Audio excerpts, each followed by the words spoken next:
Hey, Dr. So here for Doc Sports, and I got one final baseball previews for you from Cactus League.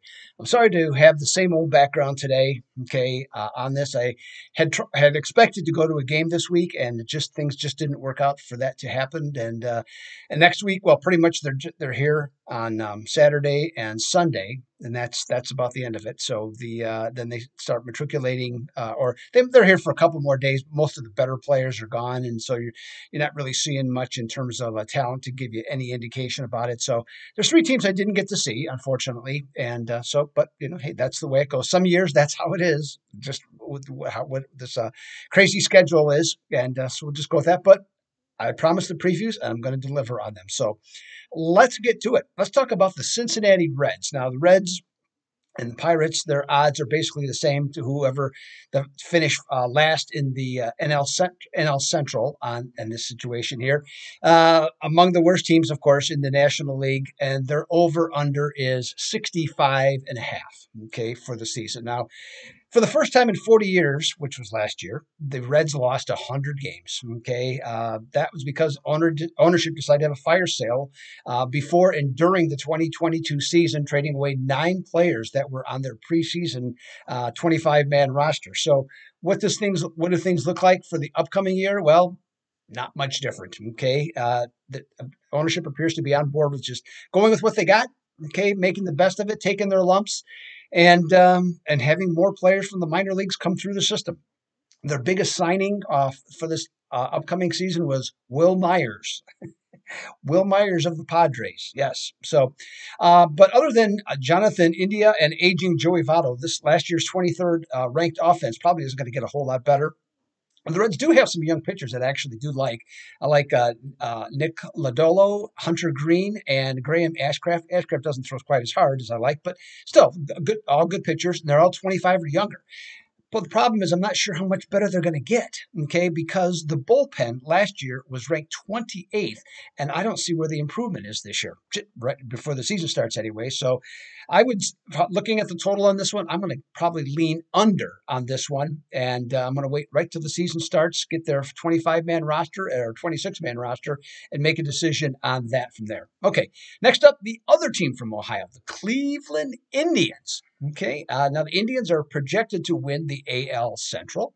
They're sixth in the American League in terms of to win the American League, and their odds are 12th or 13th, depending on what book you look at, to win the World Series. Their over/under total is up slightly from what it was. It's now at 87. Now, last year, Cleveland won 92 games with with the youngest everyday lineup in baseball, and their payroll was only 26th. Okay, kind of went hand in hand from that standpoint. Biggest reason for a decline potentially is they're going to get 12 fewer games against both Detroit and Kansas City this year. Now they might pick up some similarly bad teams going against the National League, but by and large, I think that's why you're seeing a little bit of the number come down on them a little bit. This organization, though, will never have more than an average payroll. Terry Francona is a great manager. He has a super culture, and this is why this team is with him as the manager. As long as they don't have a ton of injuries, they're always going to be in the mix, okay, in the AL Central. The offense revolves around all-star Jose Ramirez. The dude can flat out hit, doesn't have a weakness that I can see at the plate.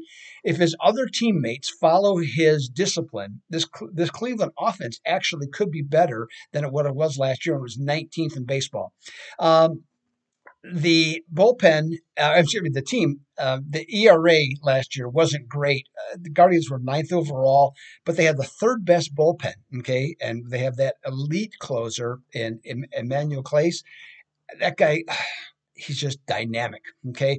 To me, this looks like a team that I would make a bet on to win the division and to exceed their win total. So let's take Cleveland to win the division and to go over 87 wins. Last, and certainly least, the Oakland Athletics. Okay? Oh, boy. I think you can figure out they're going to finish last in the division. They're the worst team in the American League, and their over-under win total is 59.5. Wow. They lost 102 games last year. And the last time before that they had reached triple digits in defeats was 1979. So this team's at an all-time low. The A's, they play in that dump of a ballpark right now at the Coliseum, or that's what it used to be called. I don't even know what it's called anymore. And that contract expires after the 2024 season. Now, there has been talk for years about a waterfront ballpark, but guess what? Those talks are stalled. Have you heard that before? I'm amazed. So I'm more and more reports I'm getting is they're going to be moving to Las Vegas. Okay, now not a done deal by any stretch. Okay, but there's roadblocks, but that would be good. And hey, let's face it, Vegas, they love losers. So hey, they build those hotels not because of the new hotels and new casinos and all kinds of stuff, not because teams are win or not people are winning because they're losing, and so this franchise fits right in. Okay, just a bunch of losers. Um, Cole Irvin was their top starting pitcher last year. He was traded in January to Baltimore. This franchise honestly has no interest in winning. They've treated their very limited fan base so poorly while they continue just to pull out the money that they get from the different TV and other things that all the let's just call it the MLB resource pool. Okay, so it's not like they're not making money. They're just not spending it. And I can say I wouldn't want to spend money necessarily for that ballpark either. Okay, unless I get a new ballpark, I get it. But I mean, that's just crappy to not even try for the fans. There's only one way to look at the Oakland A's. Okay, you either bet the under 59.5 or you pass. Okay, so I'll leave that up to you from that standpoint. You can make a case either way on that. So that's the reports. That's all 15 teams here in the Cactus League. Okay, so you can check the other videos that I've done and see. And you should also know that in 2021, I was the top handicapper in baseball at Docs, and in 4 of the last 7 years, I've had my 4 top years as a baseball handicapper. So I've made improvements as I went along. Last year didn't have a great most of the season. It was hanging around okay, but then I got really hot at the end with 54 and 36 and closed up. I think it was $4,900 based on units. So I had a super close. And so just see if we can get off to that kind of start this year, reverse that trend from last year, and get you some winners. So check out my package. Okay, I have a season package ready to go. It's discounted right now. You can check it out at the Dugout Zone page at Doc Sports. Thank you for watching the videos, or if you watched them all the better. I appreciate that. Again, I apologize for not having a ballpark one like I had on all the rest of them, but I think just the way things worked out. So, hey, ready for a new season for baseball? Super excited. Get yourself a discounted price. I'm your guy to take care of you for baseball, just overall. So this is Doug Upson for Doc Sports. Until next time, I'm out.